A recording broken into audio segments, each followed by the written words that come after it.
Halo, assalamualaikum warahmatullahi wabarakatuh. Selamat datang di channel YouTube saya Hamdi Reza. Pada video kali ini saya akan mencoba sharing informasi ataupun tutorial singkat terkait salah satu fitur ya teman-teman yang ada di aplikasi ArcGIS Pro ataupun di software ArcGIS Pro, yaitu bagaimana caranya kita membuat garis atau line itu antar tiang atau antar poin gitu ya teman-teman ya. Nah di sini saya mempergunakan ArcGIS 342. Oke, selanjutnya mungkin saya mulai dari baru ya teman-teman ya. Oke, saya mungkin buat sebuah project baru. Jadi di sini nanti ada beberapa, nanti saya buat beberapa poin. Di sini saya anggapnya itu adalah tiang ya teman-teman ya. Nah kemudian nanti kita membuat tarikan garis secara otomatis. Nah dia ada dua metode nih teman-teman yang akan saya sampaikan di sini. Di sini saya buat project dulu.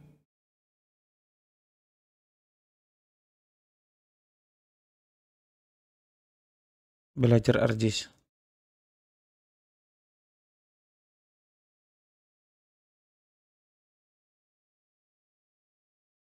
Oke, nah di sini saya akan mencoba membuat data betul-betul dari nol ya teman-teman ya. Jadi teman-teman nanti bisa mengikutinya dari awal nanti.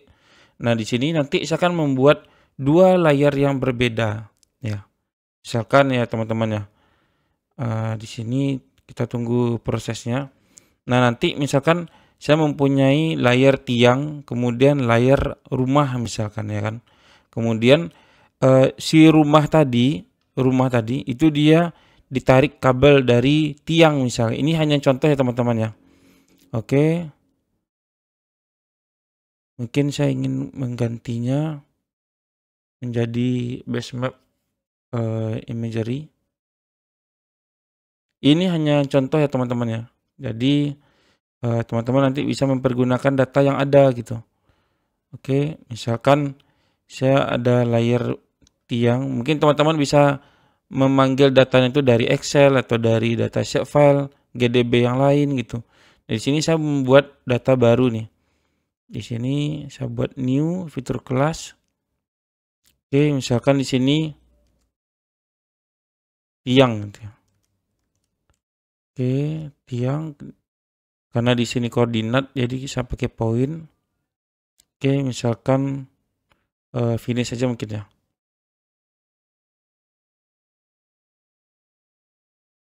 Nah, nanti setelah saya pilih tiang, nah, maka dia otomatis akan muncul di sini teman-teman, layar untuk tiangnya. Oke. Di sini sudah muncul, saya klik di sini rubah ini ya, diklik ikonnya. Misalkan saya mau rubah atau ganti warnanya menjadi warna kuning, kemudian ukurannya saya perbesar, apply. Oke, sudah. Saya ingin membuat tiang nih teman-teman, contohnya ini edit, kemudian pastikan snappingnya aktif, kemudian create, baru saya pilih tiang. Ini hanya contoh ya teman-teman ya. Ini bukanlah data asli. Di sini saya misalkan membuat ini ya, membuat perencanaan pembangunan tiang misalkan. Kalau tiang misalkan di jaringan PLN contohnya. Oke. Nah, kemudian saya ingin menggambarnya ya kan. Nah, ini caranya cukup simple ya teman-teman ya. Yaitu dengan cara kita mempergunakan point to line. Ini di clear terlebih dahulu. Ini kan ada selected satu. Kita clear. Oke. Kita bisa mempergunakan point to line.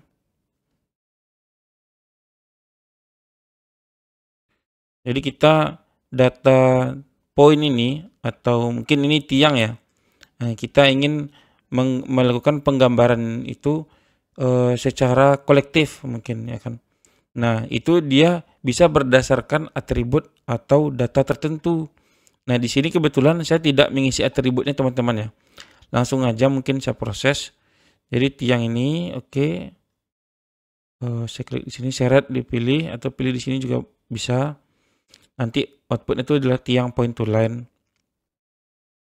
Oke, kemudian di sini kalau dia cross line nanti otomatis dia balik dari pangkal ke ujung, dia balik lagi kemari, tarik lurus. Jadi dia cross line namanya. Di sini ganti construct to point line. Oke, saya pilih run.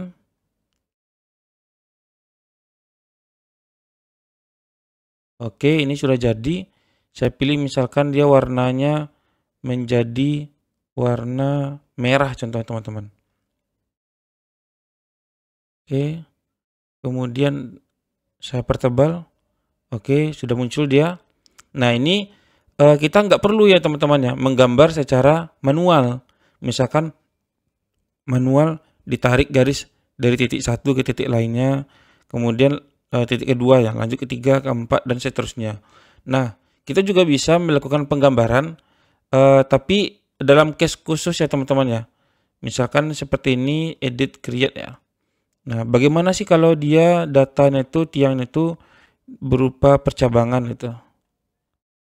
Nah, ini misalkan sini. Oke, ini lagi. Nah, kalau kita gabung, kalau kita proses ya teman-teman ya. Ini saya hapus terlebih dahulu. Oke, ini juga saya hapus. Ini saya simpan dulu.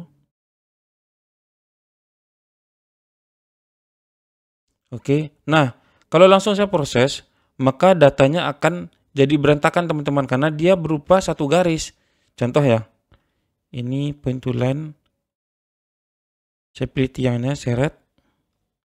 Oke, nah kemudian sama seperti tadi, run. Nah, kacau dia. Karena saya tadi buatnya seperti ini sampai sini, kemudian saya lanjut kemari, kemudian lanjut kemari. Jadi dia mengikuti si nomor yang ada di urutannya. Misalkan ini ya teman-teman ya. Ini dia nomor 1, 2, 3 gitu kan.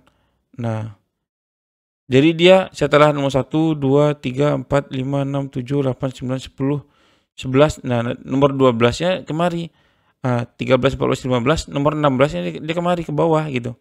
Jadi solusinya seperti apa?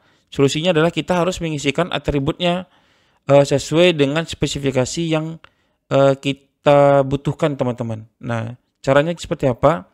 Di sini saya mempersiapkan datanya, misalkan tiang ya. Ini ya. Ini saya hapus terlebih dahulu. Oke, kemudian ini juga saya hapus.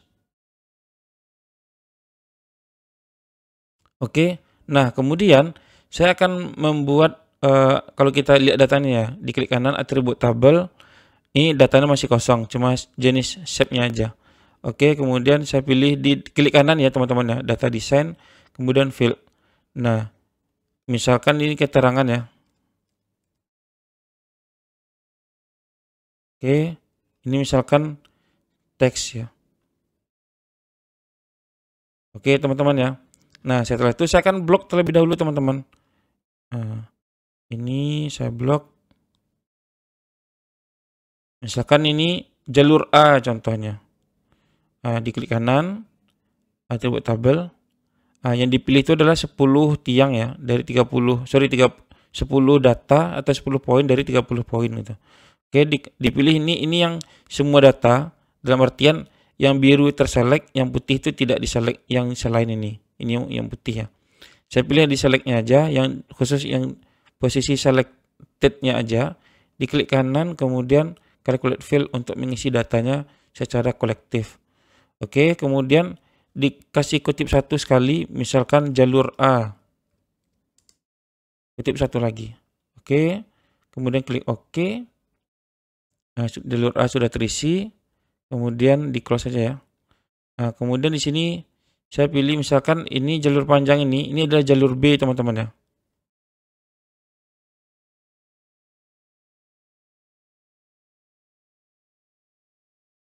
Oke, saya klik kanan lagi. Kemudian pilih yang terselectednya aja. Saya pilih di sini calculate field, klik kanan. Nah, di sini saya rubah jalur B. Oke, setelah itu yang sisanya ini adalah jalur C. Klik kanan lagi, atribut tabel. Yang pilih selected-nya aja, klik kanan, calculate fill, jalur C. Oke, kemudian saya clear ini teman-teman ya. Nah, tadi saya pilih lagi di explore. Dipilih lagi teman-teman di bagian point to line. Oke, kemudian pilih tiang ini, ya kan? Syarat di sini. Nah, kemudian dia field-nya itu berdasarkan apa? Nah, tadi saya kan buatnya itu kan berdasarkan keterangan. Kalau kita nggak pilih, dia pastinya akan mempergunakan field default. Default dalam artian dia mempergunakan objek ID. Jadi dia urutan tiang itu berdasarkan objek ID. Tapi kalau kita berdasarkan keterangan, dia jalur A satu tarik lurus, jalur B satu tarik lurus, jalur C juga satu tarik lurus. Oke, contoh ya teman-teman. Tiang keluarannya nanti atau outputnya adalah tiang point to line. Kemudian ini fieldnya itu keterangan. Oke, klik run. Nah, dia tidak zigzag nih teman-teman ya. Oke. Posisi ini mungkin dia karena urutannya aja. Jadi dia tetap ini. Tadi kan dia kan nyatu nih, satu kesatuan. Cuma di sini perlu nanti kita evaluasi nomor objek ID-nya. Oke, jadi intinya dia sekarang sudah tidak menyatu lagi. Jadi satu jalur ini dia jalur A aja. Kalau kita klik di sini, sorry. Ini jalur A ya teman-teman ya. Nah, ini kalau diklik nih, dia jalur B. Oke, jalur B. Kalau klik sini, dia jalur C. Oke teman-teman ya. Nah, kalau kita klik di sini, atribut tabel, klik kanan ya. Datanya ada 27 segmen. Dalam artian, ini satu segmen atau satu tarikan gitu ya. Oke, ini ya. Saya pilih select mungkin polygon. Oke, mungkin rectangle. Satu, itu kan satu kan. Nah, total ini ada 27 nih teman-teman. Nah, 7. Oke, kemudian selanjutnya mungkin kita tinggal menambahkan atau tambahin garis saja mungkin. Bisa secara manual atau kolektifnya juga bisa. Nah, cara kolektifnya itu adalah setiap misalkan ini tiang saya munculkan ya labelnya. Nah, ini mungkin petanya saya hilangkan dulu. Nah, setiap ada nomor ya kan yang terpisah, otomatis misalkan di nomor 11 ini kita harus buat datanya itu double teman-teman. Data itu double, kemudian baru nanti kita buat dia jadi dia ini nggak terpisah dia, supaya setiap pertemuan segmen itu misalkan tiang nomor 11 itu dibuat double, jadi segmen 10 ke 11 itu ada tambahan satu lagi. Kemudian bukan segmen ya, tiang ya. Tiang misalkan nih 19 ke 20 juga nambah satu lagi. Oke, itu untuk point to line. Nah, sekarang yang mau dibahas, jadi ini hanya pengantar aja nih teman-teman ya. Yang mau dibahas itu sekarang adalah bagaimana sih caranya membuat garis, oke? Itu secara otomatis, tapi bukan dari tiang ke tiang, tapi dari tiang ke rumah. Nah, rumah itu nanti akan mengambil si tiang terdekatnya. Ini hanya contoh teman-teman ya.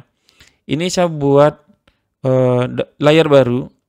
Ini tiang, ini new fitur class. Nah, ini saya buat nih pelanggan atau rumah aja lah, rumah.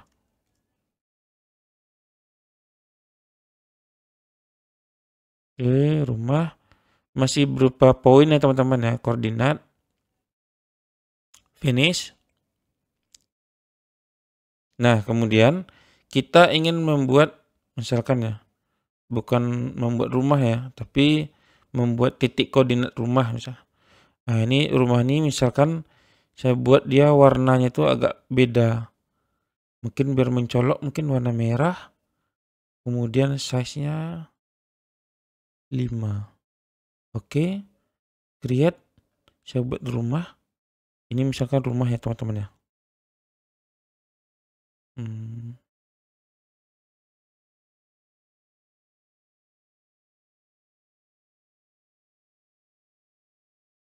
Oke, ini hanya contoh teman-teman, jadi jangan dianggap real ya. Kita di sini tujuannya untuk sharing, untuk belajar. Jadi kita tahu bagaimana caranya membuat garis dari misalkan case-nya ini adalah dari rumah ke tiang, sorry, dari tiang ke masing-masing rumah gitu. Ini lagi ya. Oke. Tapi mungkin ini enggak semua ya teman-teman ya. Nah, saya mengambil di sini hanya yang terdekat saja. Sorry, hanya yang nampak rumahnya saja. Kalau ada yang kurang tertagging ya mohon maaf, yang penting konsepnya itu ya seperti ini yang kita buat ini.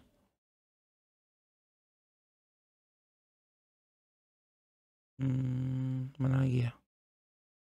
Ini sebetulnya banyak sih. Oke, udah. Di sini saya hanya contoh aja nih. Oke, sudah. Sorry.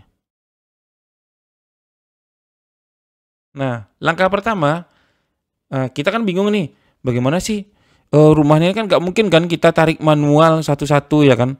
Misalkan rumah ini dari tiang ini, kita tarik garis lurus satu. Kemudian rumah ini kita tarik lagi dari sini.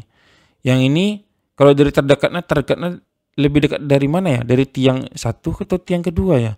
Kan nggak mungkin kan kita manual kan. Nah, solusinya ada nih teman-teman. Nah, solusinya yang pertama kita harus ambil titik koordinat masing-masingnya. Baik itu titik koordinat tiang sama titik koordinat si rumahnya ini.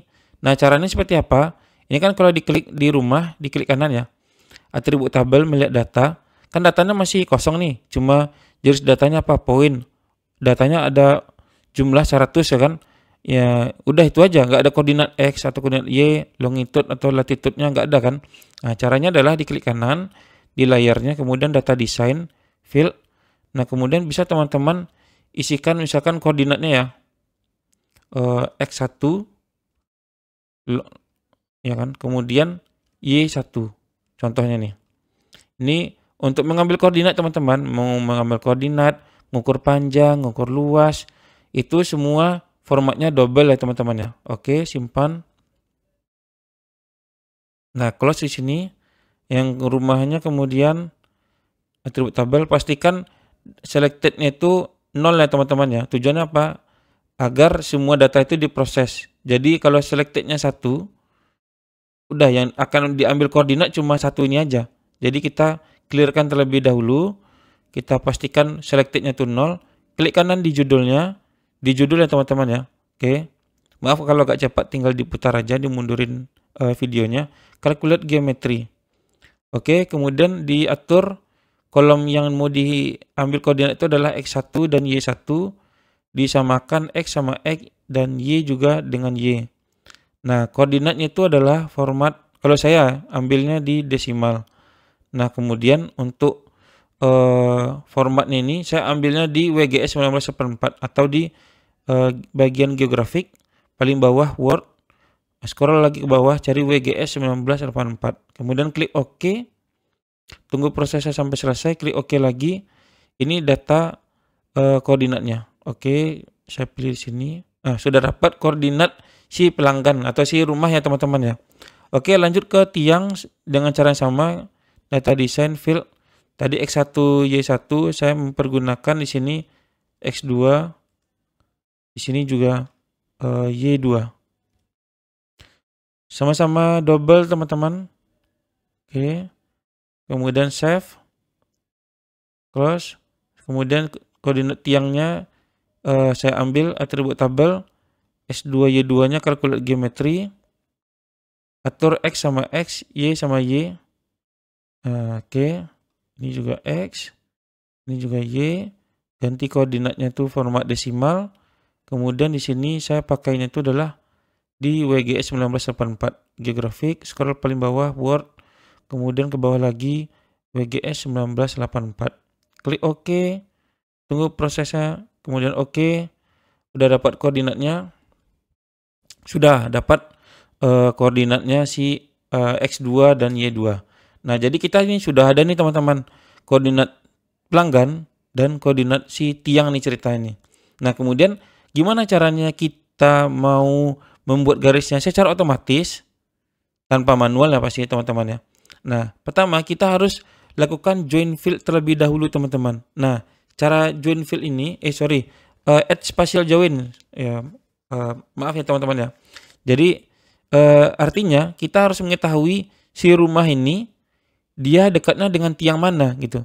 Jadi bukan tiang yang dekat ke rumah ya, tapi rumahnya ini dekatnya ke tiang mana.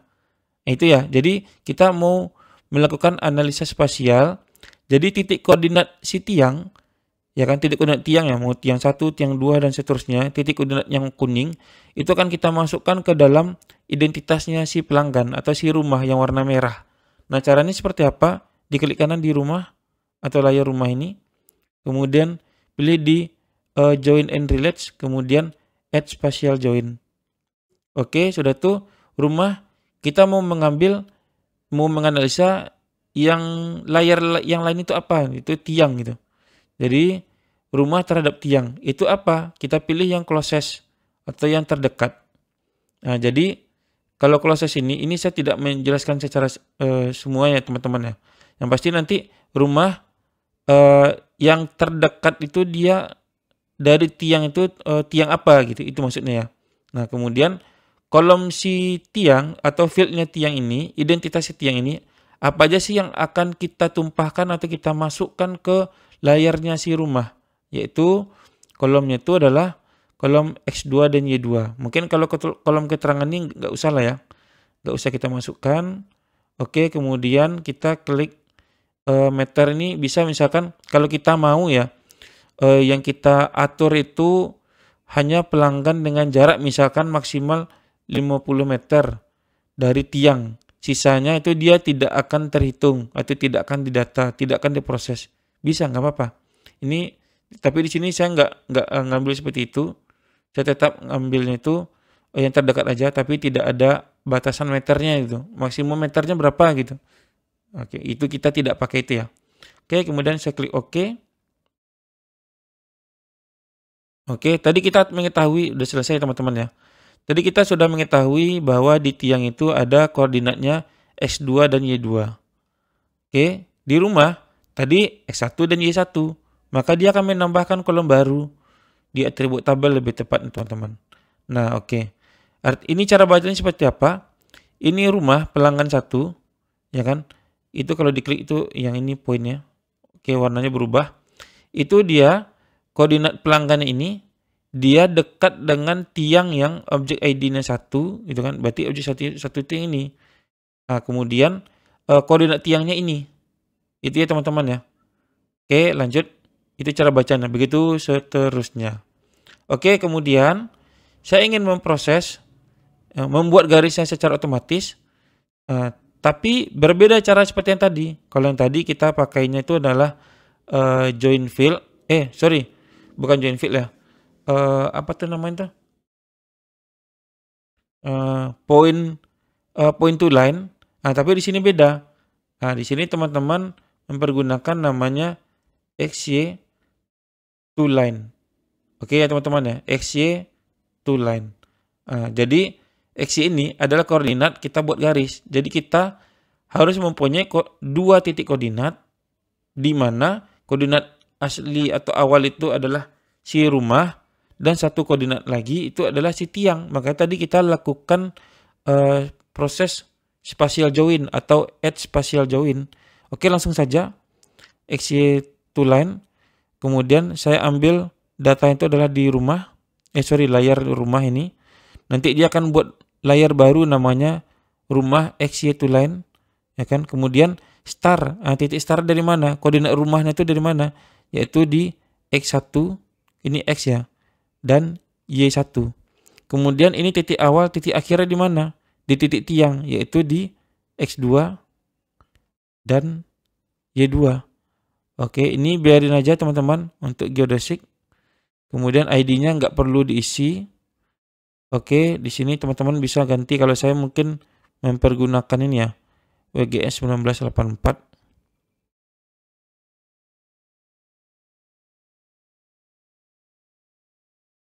Oke, kemudian saya klik run. Nah, itu teman-teman. Sudah jadi langsung. Mungkin saya pengen rubah warnanya, boleh? Saya pilih warna biru. Oke. Oke, kemudian saya ganti warnanya warna biru. Oke, apply. Oke, mungkin hijau kali ya? Ya, oke. Nah, mungkin kita bisa memperbaiki ini teman-teman. Cara memperbaiki ini seperti apa? Misalkan saya ingin lihat nih ya, di-select terlebih dahulu. Kalau kita pilih seperti ini, kan ada satu garis panjang nih. Nah, kita pilih aja di sini, di modify. Oke. Kemudian pilihnya itu edit vertex. Oke. Kemudian kita pilih yang di sini, yang tanda add ini. Kemudian pastikan arahnya ke sini. Pas arah ke titik, itu dia langsung ikonnya tuh berubah teman-teman, kayak peta gini. Diklik tahan, lepas di sini, klik OK. Oke. Nah, kemudian bisa juga nanti kita tambahin baru, contohnya create.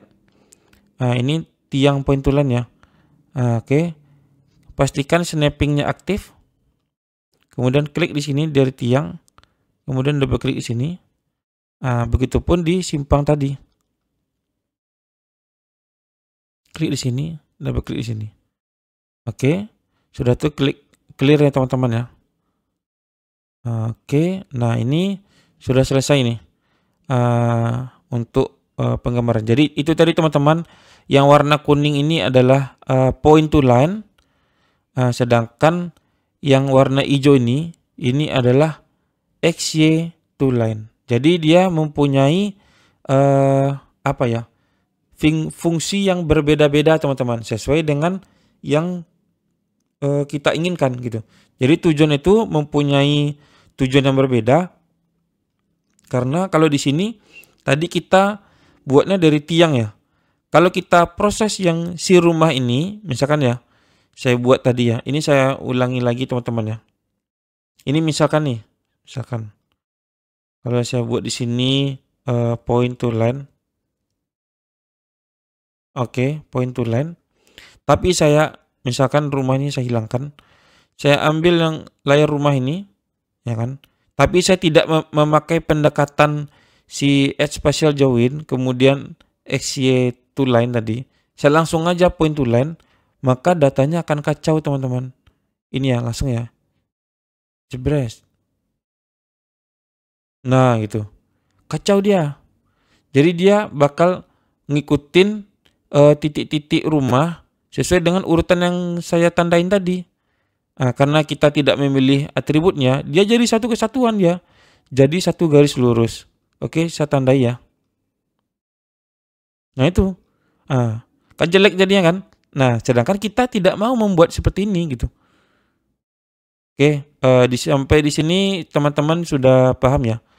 Jadi ada beberapa kondisi kita bisa mempergunakan point to line seperti yang warna kuning ya teman-teman ya. Tapi ada juga kondisi kita makainya itu adalah XY to line gitu. Ini kemudian rumah XY to line. Oke. Nah, mungkin itu yang dapat saya sampaikan pada video kali ini. Oh iya, bisa juga kita melakukan pengukuran ya teman-teman ya. Misalkan di sini XY to line ya. Ini rumahnya point to line, saya hapus saja. Oke. Kemudian sebentar, ini banyaknya menu ya. Nah, di sini tadi kan XY to line atribut tabel, kita mengukur panjangnya berapa ya kan. Bisa teman-teman di sini saya hide aja atau hidden aja. Ini juga sama. Nah, panjang misalnya 1 meter, diklik kanan data design field ya teman-teman ya. Di sini buat panjang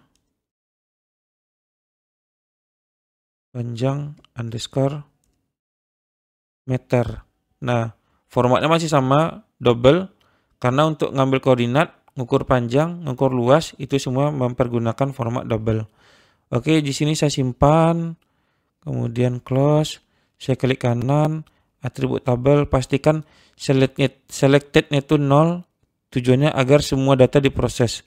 Kalau dia diklik seperti ini, atau ada beberapa dipilih seperti ini, ya seberapa yang diklik, 2 selected ya, nanti kita ngukur panjangnya ya 2 itu aja yang akan diproses.